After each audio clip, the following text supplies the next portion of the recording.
Hello दोस्तों, सभी को राधे राधे, जय श्री कृष्ण, हर हर महादेव। क्लास में आप सभी का स्वागत है। अगर आप चैनल पर नए आए हैं तो चैनल को सब्सक्राइब जरूर कीजिए, अपने दोस्तों तक शेयर कीजिए। चलते हैं सीधे क्लास की ओर। आज की क्लास में हम पढ़ेंगे मुगल काल को। मुगल काल में सबसे पहले किसने शासन किया, तो मुगल काल का सबसे पहला शासक देखेंगे हम बाबर। ठीक, बाबर क्या था, तो बाबर एक मुगल था। बाबर क्या था, मुगल था। इनके पिता तो क्या थे, इनके पिता जो थे वो तैमूर वंश के वंशज थे। कौन से वंश के थे इनके पिता, तैमूर वंश के। और इनकी माता कौन से वंश की थी, तो इनकी माता थी मंगोल वंश की। ठीक है, इनकी माता थी कौन से वंश की, मंगोल वंश की। तैमूर वंश से कौन थे, इनके पिता थे, और मंगोल वंश से कौन थी, इनकी माता थी। ठीक, मंगोल वंश से इनकी माता थी, इनके पिता थे तैमूर वंश से। बाबर क्या कहलाता है, मुगल। ठीक, तो उन्होंने मुगल वंश की स्थापना किसने की थी, तो आप क्या कहेंगे, बाबर ने की थी। बाबर क्या था, मुगल था। बाबर का पिता तैमूर वंश का वंशज था। ठीक है, तैमूर का वंशज था उनका पिता, और उनकी माता जो चंगेज खां थे, है ना, उनके तरफ से क्या थे, वे मंगोल वंश की थी उनकी माता। उसका पिता जो था शेख उमर, है ना, उनके पिता जो थे शेख उमर, फरगना पर शासन करता था। बाबर क्या किया, 1494 ईस्वी में। ठीक, फरगना का क्या बनता है, वह शासक बनता है। फरगना का क्या बनता है, शासक बनता है। कब बनता है, 1494 ईस्वी में। ठीक, बाबर के जो पिता थे कौन, शेख उमर। ठीक, कौन थे उनके पिता, शेख उमर। वे क्या थे, तो फरगना पर भी शासन कर रहे थे। तभी बाबर ने 1494 ईस्वी में क्या बनते हैं, वे फरगना के शासक बनते हैं। मुगल काल की स्थापना किसने की, तो सबसे पहले मुगल काल की स्थापना किसने की थी, बाबर ने की थी। बाबर क्या था, मुगल था, और उनके पिता कौन से वंश के थे, तैमूर वंश के थे। इनकी माता मंगोल वंश की थी।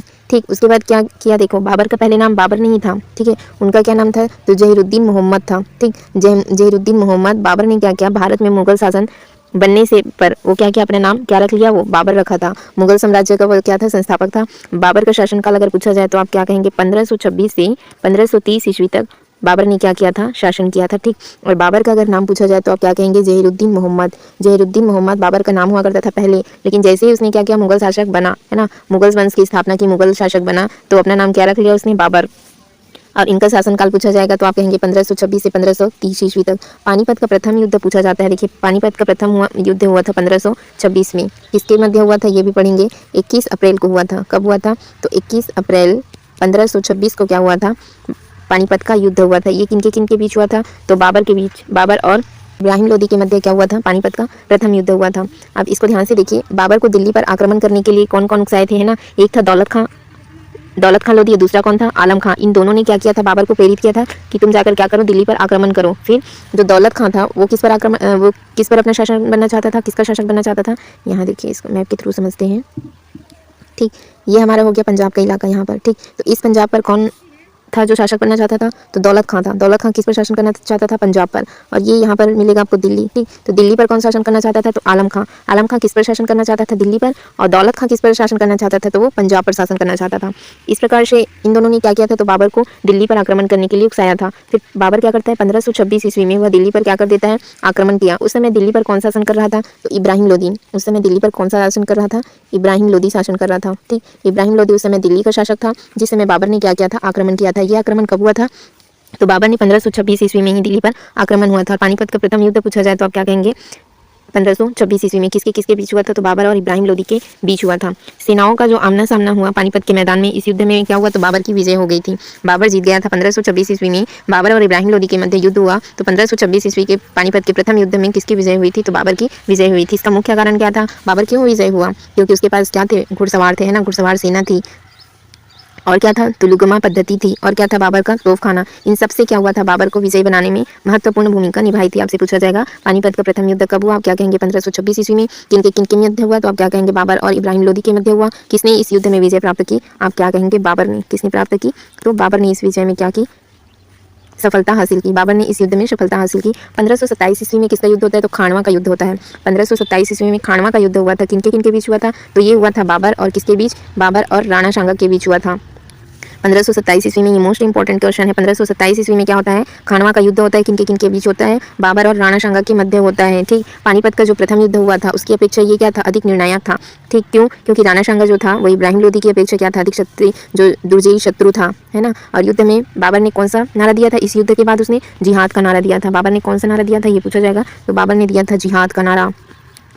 जिहाद का नारा उसने कब दिया? आप क्या कहेंगे? 1527 ईस्वी में। कौन से युद्ध के बाद? तो खानवा के युद्ध के बाद। कौन से युद्ध के बाद बाबर ने जिहाद का नारा दिया था? आप क्या कहेंगे? खानवा के युद्ध के बाद बाबर ने जिहाद का नारा दिया था। कब हुआ था? 1527 में। किनके किनके मध्य हुआ था? तो बाबर और राणा सांगा के मध्य हुआ था। आपको समझ में आया होगा। 1530 ईस्वी में क्या हो जाती है? बाबर की मृत्यु। ठीक, 1530 में बाबर की क्या होती है? मृत्यु होती है। ठीक, बाबर की मृत्यु कब हुई ये भी पूछा जाता है। तो बाबर की मृत्यु हुई थी 1530 में। उसका मकबरा आपको कहाँ मिलेगा? तो काबुल में उसका मकबरा है। ठीक, काबुल में क्या है? बाबर का मकबरा है। अब जैसे ही बाबर की मृत्यु होती है उसके बाद कौन शासक बनता है? हुमायूं। हुमायूं कौन था?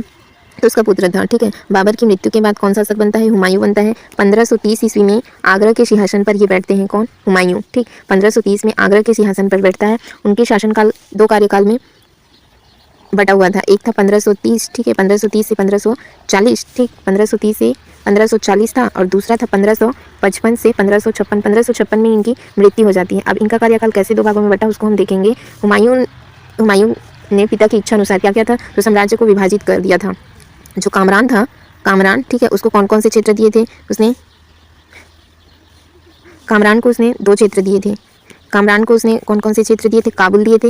एक था काबुल और दूसरा था कंधार। ठीक है, काबुल और कंधार किसको दे दिया उसने? कामरान को दे दिया। काबुल और कंधार किसे दे दिया? कामरान को दे दिया। और जो अस्करी था, ठीक है, अस्करी को उसने कौन कौन सा क्षेत्र दिया था? तो संभल, हिंदाल और अलवार। ठीक है, जो मेवात का हिस्सा था, अलवार मेवात और हिंदाल था। ठीक है, और संभल, ये सब कुछ उसको किसने दिया था? अस्करी को। किसको दिया था? अस्करी को। ठीक, इस प्रकार से भी क्या किया था? क्षेत्र बांटा था ना, अलग अलग क्षेत्र उसने प्रदान किए थे। और बिहार का जो शेख खां था, जो शेर शाह सूरी, ठीक है, और गुजरात का बहादुर शाह, उसके प्रमुख क्या थे? ये प्रतिद्वंदी थे। शेर शाह से उनका लंबा संघर्ष हुआ था। ठीक, और 1539 ईस्वी में क्या होता है? चौसा का युद्ध होता है। ये मोस्ट इंपॉर्टेंट लाइन है। 1539 ईस्वी में, ठीक है, 1539 को क्या होता है? चौसा का युद्ध होता है। किसके किसके बीच होता है इसको भी हम पढ़ेंगे। चौसा का युद्ध पूछा जाए, 1539 ईस्वी में चौसा का युद्ध हुआ। ये इसने क्या किया? तो शेर शाह के विरुद्ध पराजय का मुंह देखना पड़ा था। चौसा का युद्ध हुआ था शेर शाह और किसके मध्य? हुमायूं के मध्य हुआ था, जिसमें क्या हो गई थी? हुमायूं को पराजय का सामना करना पड़ा था। हुमायूं अपनी जान बचाकर क्या किया था? भाग गया था। ठीक है, जब चौसा का युद्ध होता है 1539 ईस्वी में शेर शाह के विरुद्ध, तो शेर शाह से अपनी जान बचाकर कौन भाग गया? हुमायूं। और नदी पार करते समय क्या किया? वह डूबने लग गया था ना। जो हुमायूं था वो नदी पर डूब रहा था। हुमायूं क्या हो रहा था? नदी पर डूब रहा था। तब उसकी जान बचाई थी किसने? मिस्ती ने। मिस्ती ने क्या की थी? उसकी जान बचाई थी। तब क्या हुआ? हुमायूं तो बच गया है ना, और उसने क्या किया? आधे दिन का बादशाह बना दिया था। ठीक है, जो मिस्ती था, मिस्ती ने उसकी नदी में डूबने से जान बचाई थी। किसकी? हुमायूं को। तो हुमायूं ने क्या किया? तो मिस्ती को आधे दिन के लिए उसने बादशाह बनाया था। और हुमायूं ने आगरा जाकर फिर क्या किया? पूर्ण तरीके से अपनी सेना को फिर से इकट्ठा किया, और दोनों की सेनाओं का कहाँ पर फिर से युद्ध होता है? हुमायूं की सेना और शेर शाह सूरी की सेना के मध्य फिर कहाँ होता है? बिलग्राम, जो कन्नौज है ना, कन्नौज के मध्य फिर इन दोनों में क्या होता है? युद्ध होता है। तो बिलग्राम या कन्नौज का युद्ध है, ये भी पूछा जाएगा। कब हुआ? तो 1540 में। ठीक है, हुमायूं के साथ ही हुआ था। इसमें भी क्या होती है? तो हुमायूं ही परास्त हो जाता है। हुमायूं अंतिम रूप से परास्त होता है, और उसे भागकर, है ना, भारत से उसे भागना पड़ता है। अपनी जान बचाकर वह भारत से भागता है, और कहाँ चला जाता है? वो फारस। ठीक है, फारस ये आपको मिलेगा ईरान में। ठीक, फारस, ईरान में वह शरण लेता है। ईरान जाकर रहने लगा फिर कुछ वर्षों तक, 15 वर्षों के बाद। ठीक है, 15 वर्षों तक रहा। 15 वर्षों के बाद जो ईरान के शाह से वे क्या मांगता है? वो ईरान की शाह से हुमायूं सहायता मांगता है। और जो उनकी शर्तें थी, उनकी शर्तें अनुसार वो कौन से धर्म को ग्रहण कर लिया? सिया धर्म को। जो ईरान का शासक था, शाह, है ना, उसने क्या किया? उनसे, हुमायूं से शर्त रखा कि तुम क्या धर्म अपनाओ? शिया धर्म को ग्रहण करो। तो हुमायूं उनकी शर्त को मान लेता है और शिया धर्म को अपना लेता है। शिया धर्म ग्रहण करके फिर वो क्या करता है? भारत आता है। कब आया वो भारत? फिर से 1555 ईस्वी में वह फिर से दिल्ली पर कब्जा किया। ठीक, उस समय वहाँ का शासन कौन कर रहा था? तो सिकंदर सूर था, है ना। और अधिक दिनों तक फिर हुमायूं जीवित नहीं रह सका। जनवरी में, है ना, जनवरी 1556 ईस्वी में क्या हो जाती है? उनकी मृत्यु हो जाती है। कैसे हुई उनकी मृत्यु? तो लाइब्रेरी में, है ना, दिल्ली के जो कुतुब खाने थे, है ना, शेरमंडल, उनकी सीढ़ियों से, लाइब्रेरी की सीढ़ी से गिर कर क्या हो जाती है? हुमायूं की मृत्यु हो जाती है। हुमायूं की मृत्यु कहाँ हुई? तो लाइब्रेरी की सीढ़ियों से उतरते हुए इनकी क्या हो जाती है? मृत्यु हो गई थी, है ना। दिल्ली के जो कुतुब खाने हैं, शेर मंडल, वहाँ उनकी मृत्यु होती है। इस पर जो लेन पुल है, उसने क्या टिप्पणी की थी? लेन पुल ने क्या कहा था? लेन पुल ने हुमायूं के लिए कहा था कि हुमायूं जीवन भर लड़खड़ाता रहा, और लड़खड़ाते क्या हो गई थी? उनकी मृत्यु हो गई थी ना। लड़खड़ा कर गिरने से ही उसकी मृत्यु हो गई। आज की क्लास में हमने जो भी पढ़ा उसका हम एक बार रिविजन जरूर करेंगे।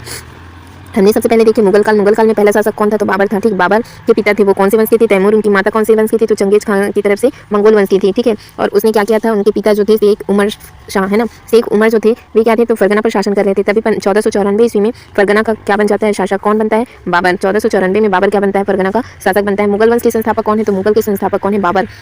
मुगल का जब शासक बनता है तभी वो अपना नाम बाबर रखता है। इससे पहले उसका नाम क्या था? तो जहीरुद्दीन मोहम्मद था। ठीक, बाबर अपना नाम बाबर कब रखा? तो मुगल शासक बनने के बाद अपना नाम बाबर रखा। मुगल साम्राज्य का संस्थापक पूछा जाए तभी आप क्या कहेंगे? बाबर कहेंगे। ठीक है, कौन है इसके संस्थापक? बाबर है। और भारत में बाबर का शासनकाल कब से कब तक था? तो 1526 से 1530 तक था। पानीपत का प्रथम युद्ध किनके किनके बीच हुआ? तो बाबर और इब्राहिम लोदी के बीच हुआ था। ठीक, दिल्ली पर आक्रमण करने के लिए उसको किसने उकसाया था? तो दौलत खान लोधी और आलम खां, इसने क्या किया था? बाबर को प्रेरित किया था। जो दौलत खां था वो कहाँ पर? पंजाब का, और आलम खां कहाँ का? दिल्ली का शासक बनना चाहता था। 1526 में फाइनली क्या करता है जो बाबर, वो दिल्ली पर आक्रमण कर ही देता है। और उस समय दिल्ली पर कौन शासन कर रहा था? तो इब्राहिम लोदी शासन कर रहा था। दोनों सेनाओं को क्या हुआ? आमना सामना हुआ पानीपत के मैदान में। ठीक, इसलिए इसको किस नाम से जाना जाता है? पानीपत के युद्ध के नाम से जाना जाता है, जिसमें क्या हो जाती है? बाबर की विजय होती है ना। 1526 में पानीपत का प्रथम युद्ध होता है। किसके किसके बीच? बाबर और इब्राहिम लोदी के बीच। बाबर और इब्राहिम लोदी के बीच क्या होता है? पानीपत का प्रथम युद्ध होता है, जिसमें इब्राहिम लोदी की हार होती है, बाबर विजयी हो जाता है। ठीक, इसके बाद हमने क्या देखा कि विजय के प्रमुख कारण क्या थे? बाबर विजय क्यों हुआ? तो उसकी जो तोपखाना पद्धति थी, युद्ध का जो तुलगमा पद्धति था, है ना, तुलगमा पद्धति था, और घुड़सवार सेना थी बाबर के पास, इसी कारण क्या हुआ? वह विजय हुआ।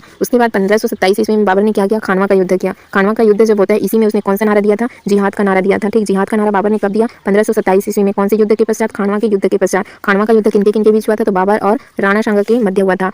इसमें क्या किया था? राणा सांगा को उसने पराजित कर दिया था। ठीक, फिर हमने देखा 1527 ईस्वी में क्या हो जाती है? बाबर की मृत्यु हो जाती है। ठीक, उनकी मृत्यु हुई कहाँ थी? तो लाहौर में हुई थी। उनका मकबरा आपको कहाँ मिलेगा? उनका मकबरा आपको मिलेगा काबुल में। ठीक, बाबर का मकबरा आपको कहाँ मिलेगा? काबुल में। उसकी मृत्यु कहाँ हुई थी? लाहौर में। कब हुई थी? 1530 में हुई थी। फिर हम देखेंगे हुमायूं। ठीक, बाबर के बाद कौन शासक बनता है? हुमायूं। बाबर का ये क्या था? बेटा था, है ना। 1530 में उसकी मृत्यु के पश्चात हुमायूं क्या बनता है? शासक, आगरा के सिंहासन पर बैठता है। ठीक, उनका शासनकाल अगर पूछा जाए तो उनका 2 कार्यकाल था। क्यों? क्योंकि बाबर हुमायूं क्या किया था? बीच में भारत छोड़कर चला गया था। तो 1530 से 1540 तक तो रहा, फिर 1555-56 में फिर से आया। ठीक, हुमायूं के ने पिता की इच्छा अनुसार क्या किया था? उसने साम्राज्य को विभाजित कर दिया था ना। कामरान को क्या दिया था? काबुल और कंधार क्षेत्र किसको दिया था? कामरान को। और संभल, हिंदाल और अलवर ये क्षेत्र किसको मिले थे? अस्करी को।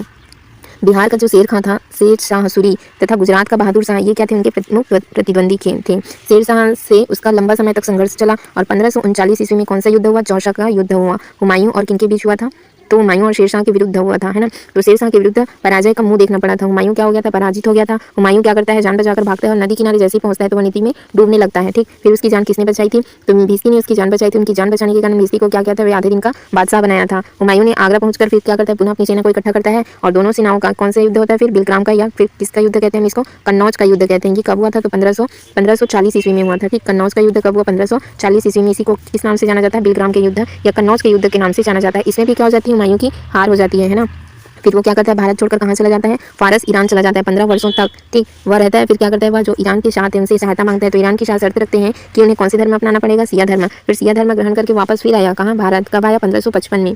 और हुमायूं ने दिल्ली पर कब्जा किया। उस समय कौन शासन कर रहा था दिल्ली पर? तो सिकंदर सूरी शासन कर रहा था। हुमायूं अधिक दिनों तक जीवित नहीं रह पाया, है ना। उसकी लाइब्रेरी की, है ना, लाइब्रेरी की सीढ़ियों से गिरकर उनकी मृत्यु हो जाती है। कब? 1556 ईस्वी में। जो दिल्ली की लाइब्रेरी है वहाँ की सीढ़ियों से गिरकर उनकी मृत्यु हो जाती है। इस पर किसने? तो लेन पुल ने क्या लिखा कि हुमायूं जीवन भर लड़खड़ाता रहा, लड़खड़ा कर गिरने से ही उनकी मृत्यु हो गई। ठीक, अगर आप क्या पढ़ना चाहते हैं? सीडीपी पढ़ना चाहते हैं। अगर आप क्या पढ़ना चाहते हैं? जियोग्राफी, है ना, संपूर्ण जियोग्राफी, या क्या कहेंगे हम? भूगोल। ठीक है, भूगोल की क्लास आप देखना चाहते हैं तो इसकी प्लेलिस्ट डली हुई है। अगर आप हिंदी, कंप्लीट हिंदी, है ना, ग्रामर पढ़ना चाहते हैं तो हिंदी ग्रामर कैसे उनका कॉन्सेप्ट होता है ये पूरे मैंने इस चैनल पर कराए हुए हैं। आपको सर्च करना है लर्न विद उषा साहू, आप सर्च कीजिए, आपको संपूर्ण प्लेलिस्ट मिलेगी। उस प्लेलिस्ट में जाकर आप देख सकते हैं। ठीक, लर्न विद उषा साहू आप सर्च कीजिए, पूरी क्लास मिलेगी। आज का क्लास हम यहीं तक रखते हैं। अगर आप चैनल को सब्सक्राइब नहीं किए हैं तो चैनल को सब्सक्राइब जरूर कीजिए। इससे क्या होगा? आगे की जो भी मेरी वीडियो आएगी आपको आसानी से सारी वीडियो मिलते जाएंगे। Thank you friends, thank you all. आज की क्लास यहीं तक रखते हैं।